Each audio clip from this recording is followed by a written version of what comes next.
Hey everybody, see how we doing today? You know, it was only a matter of time before we actually ended up hearing about the IS, the Islamic State. Here we go. From Reuters, Turkey intensifies Syrian campaign as Islamic State strikes Kurds. Turkey intensifies its air and artillery strikes in northeast Syria on Friday, escalating an offensive against Kurdish militia that has drawn warnings of humanitarian catastrophe and turned some Republican lawmakers against U.S. President Donald Trump. Yeah, this whole pullout he managed was a complete dumpster fire. The Kurds who recaptured swaths of northeastern Syria from Islamic State with the backing of the United States say the Turkish assault could allow the jihadist group to re-emerge. In its first big attack since the assault began, the Islamic State claimed responsibility for a deadly car bomb in Qamishli, the biggest city in Kurdish-held area, even as the city came under heavy Turkish shelling. 5 Islamic State fighters fled jail there, and foreign women from the group being held in camp torched tents and attacked guards with sticks and stones, the Kurds said. Sticks and stones may break my bones, but IS will definitely hurt me. The Turkish incursion launched after Trump withdrew U.S. troops who had been fighting alongside Kurdish forces against Islamic State has opened a new front in the 8-year Syrian civil war and drawn fierce international criticism.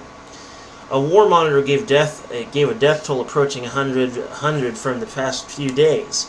The Assault United Nations said 100,000 people had fled their homes. Fending off accusations he had abandoned the Kurds, who are loyal allies of the United States, Trump suggested Washington could mediate the conflict. He also raised the possibility of imposing sanctions on Turkey, a NATO ally, a move demanded by Republican congressional critics of his policy. Trump's Defense Secretary, Mark Esper, told the briefing that the United States had not abandoned the Kurds.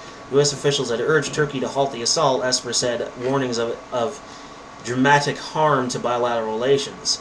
On Friday, Turkish warplanes and artillery struck around Syria's Ras El Ain, one of 2 border towns that have been the focus of the offensive now in its 3rd day. I almost said Ras Al Ghul, actually.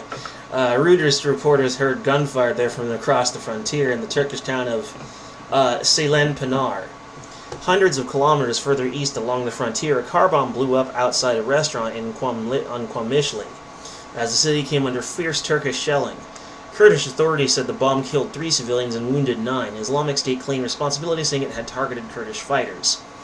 Now, I'd already stated in previous videos that I thought that the Islamic State, or ISIS, would eventually make a return, since it turns out that Abu Bakr al-Baghdadi is still alive. Even after the fall of Baghouz, that motherfucker is still out there, and he's still starting this shit. I said we need to go find him and take care of him, or else he's going to restart it, and boom, was I right or was I right? A convoy of 20 armed vehicles carrying Turkish allied Syrian rebels entered Syria from Seylan Pinar. Some made victory signs shouting, Allahu Akbar, or God is greatest, and waving Syrian rebel flags as they advanced toward Ras Al Ain. Some 120 kilometers, or 75 miles, to us ignorant Westerners who don't understand metric, to the west, Turkish howitzers resumed shelling near the town of Tel Abyad. A witness said the Kurdish fighters called it the most intense fighting in 3 days of battles there. Overnight clashes erupted along the entire 400-kilometer stretch of border from Ain Dawar at the Iraqi frontier to Kobani. The whole border was on fire, said Marvain Qamishlo, a spokesman for the Kurdish-led Syrian Democratic Forces, otherwise known as the SDF. Turkish forces have seized 9 villages near Ras Al Ain and Tel Abyad, said Rami Abdul Rahman, director of the Syrian Observatory for Human Rights, which monitors the war. It reported at least 41 fighters with the SDF, 34 Turkey-backed Syrian rebels, and 17 civilians had been killed. Turkey says 2 Turkish soldiers have been killed. Turkish authorities said 2 people were killed and 3 wounded by mortar shellings in the border town of Surak, raising the death toll to 9 civilians killed on the Turkish side. A Kurdish official who oversees aid work in northeast Syria, called Ibrahim, said water to Hasaka city and nearby areas was cut by Turkish shelling that damaged a pumping station. It provided safe water for at least 400,000 people, UNICEF said. So this is really going to cause people's lives to become insanely miserable. Of course, that is unexpected. But the specific details are quite shocking indeed. we're basically looking at what it could be amount to a humanitarian crisis, and a lot of the blame is going to fall squarely on the United States for backing out too soon or backing out all at once when they should have done it incrementally, making sure that a scenario like this wasn't going to happen before backing out. When the only tool you have is a hammer, everything starts to look like a nail. Refugees weaponized. Turkey says the purpose of its assault to defeat the Kurdish YPG militia, which it sees as an enemy for its links to insurgents in Turkey. It says it aims to set up a safe zone inside Syria where it can resettle many of the 3.6 million refugees it has been hosting. Turkish President Tayyip Erdogan threatened to send refugees to Europe if the European Union did not back his assault. That prompted a furious response from the EU. We will never accept the refugees are weaponized and used to blackmail us. European Council President Donald Tusk tweeted France said sanctions against Turkey would be discussed at an EU summit next week. Responding to the wave of international criticism, Turkey's Foreign Minister Mevlut Cavusoglu defended its record of intervention in Syria in an opinion piece in the New York Times. Turkey had provided schools, hospitals, and other services in other areas under its control, he wrote. The Kurdish YPG is the main fighting element of the SDF, which has acted as the principal ally of the United States in a campaign that recaptured territory from the Islamic State. The SDF now holds most of the territory that once made up Islamic State's caliphate in Syria, and has been keeping thousands of fighters from the jihadist group in jail and tens of thousands of their family members in camps.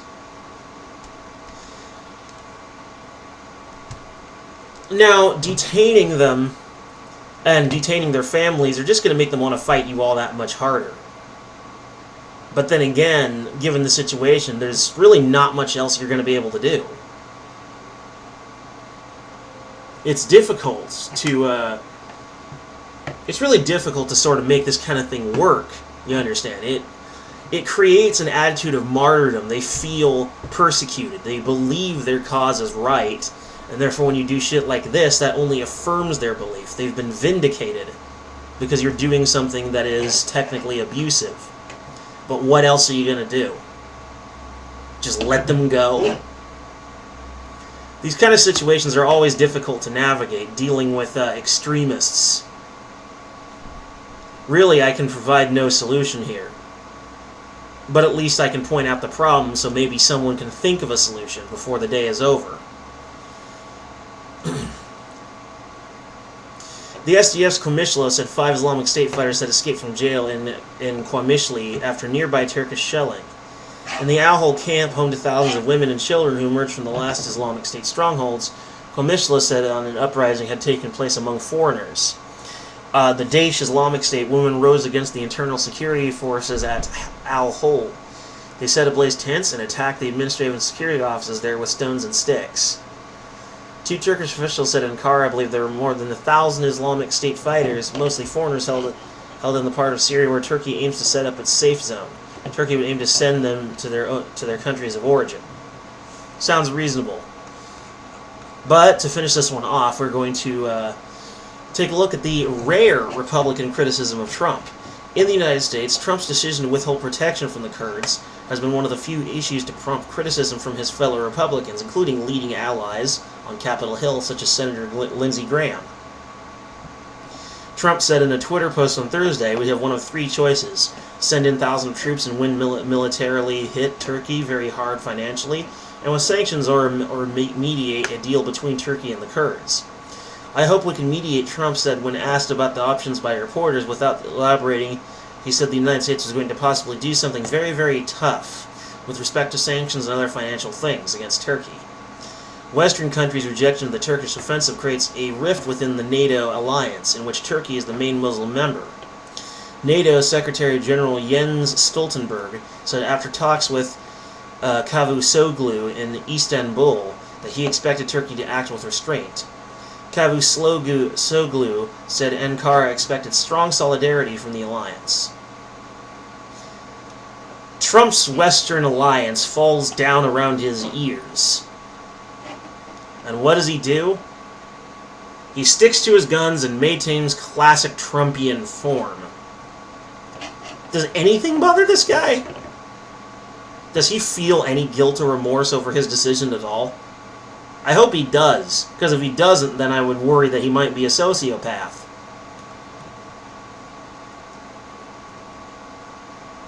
Bottom line is, you did bad, Trump. You did bad. But it doesn't seem like you feel any regret over it. That makes me worry. Don't make me worry. I would very much wish for you to explain yourself and make it good. Your presidency may depend on it. Anyway, that's all. Peace!